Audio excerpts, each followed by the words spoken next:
علیکم ورحمت الله تعالی وبرکاتہ. دوستانو ملګرو، رب العالمین مو سره زما ډېر خوشاله نصیب کا. یو خوب تعبیر می راوړی دی او هغه دا چې په خوب کې څوک وژل. آیا د دې څه تعبیر دی؟ ګرانو دوستانو، په خوب کې څوک وژل د دې تعبیرات مختلف دي. علامه ابن سیرین رحمت الله تعالی علیه چې د زمانه د علماو یو ستر عالم دین دی.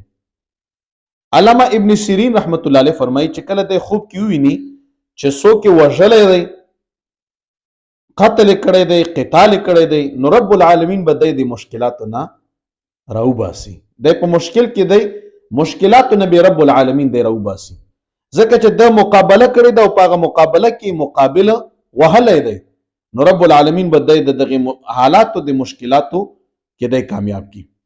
او که وویني چې د خپل باندې د خپل ځان پانسی کړی دی یا پانسی کېدو کوشش کړی دی، نو هم دغه تعبیر دی، هم یو تعبیر دی. تعبیر د لږ مختلف دی او هغه دا چې که چېرته دا انسان ځان په خپله پانسی کوي او پانسی کی، نو په دغه ځای کې دا مسله ده چې د په اعمالو کې د په کردار کې فرق شته. د اعمال د کردار دا داسې دی چې هغه منفي سرګرمې دي، د اعمال ټیک نه دي. د داسې یو کار کوي چې هغه د الله دی ناراضه کېدو سبب دی، چې هغه خپل ځان په خپله باندې وژل دي.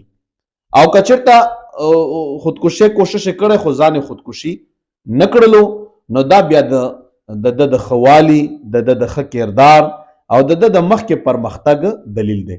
ملګرو، خوبونه ډېر عجیبه وي او تاسو هم بیانوئ موږ ته په واتساپ باندې. رب العالمین مو خوشاله کړه چې په هر ځای کې او قدرمن شئ.